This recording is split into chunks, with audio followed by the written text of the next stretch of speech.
Chris Christie, who we like to keep track of before he runs for president and fails. I mean, he's going nowhere. I love watching people delude themselves about his prospects. But he is important to keep track of because he is like the favorite of like the Morning Joe Starbucks brand. He's so, the way he gets. He tells it how it is, man. He just tells it like it is. How it is. Like Chris Christie, he tells it how it is. The way he gets in. Charge. That's what there's like everything about him. The way he gets in teachers' faces and just yells at them about, wanting to be able to retire and do their job properly. He's just, honestly, who else has the balls to attack nurses and teachers? I mean, when you take on those people, you're obviously taking on the most powerful facets of society. You're right, Michael. This Chris Christie guy, he's got the cojones to take on the evil teachers. Who else is going to tell a preschool teacher to get a life? No one. And another thing about Chris Christie that we always noticed about him is that for a guy who's always doing this whole spiel about how he doesn't care and he's in it for the long term and he's in it for making the tough decisions and blah, blah, blah, blah, blah.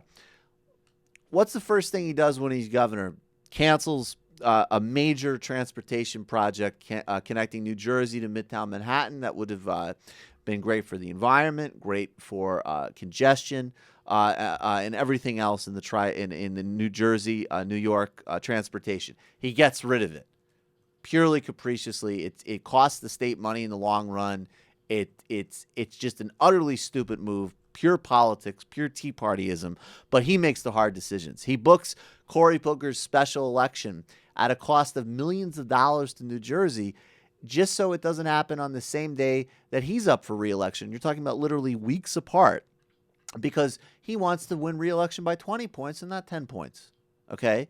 So this guy's always ranting about it. And by then, we'll be also watching, if you are a mayor and you don't endorse his re-election, you'll be having some traffic jams come your way. So that's another great act of civic-minded reform you'll see from Chris Christie. But let's take a look at another thing that Chris Christie has done during his tenure in New Jersey that people ought to be paying attention to. Because also, let's bear in mind that Chris Christie's been very ambivalent in his public statements about whether he accepts the science of global warming.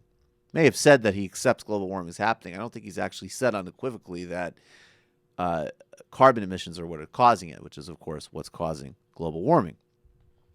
But the northeastern states in the United States have a carbon compact together, a trading scheme, basically, that it's the Regional Greenhouse Gas Initiative, and it's actually done some good. It's cut some emissions from different types of plants. It's generated some money for renewables and research.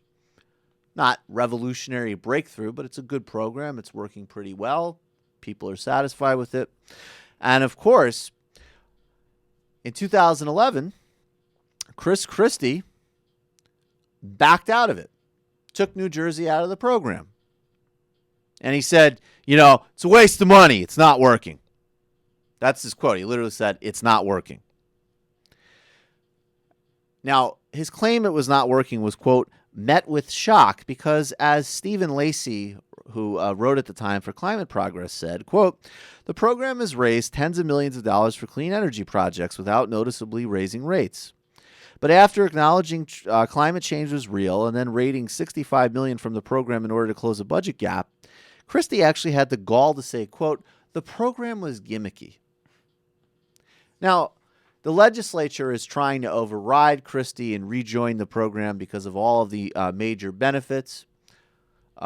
Christie's holding firm. He's vetoing any attempt to rejoin. He's never going to support it. And in 2011, in an off-the-record summit, David Koch, who was talking about Christie's decision, was quoted as saying, quote, he's our kind of guy because he's pro-free market.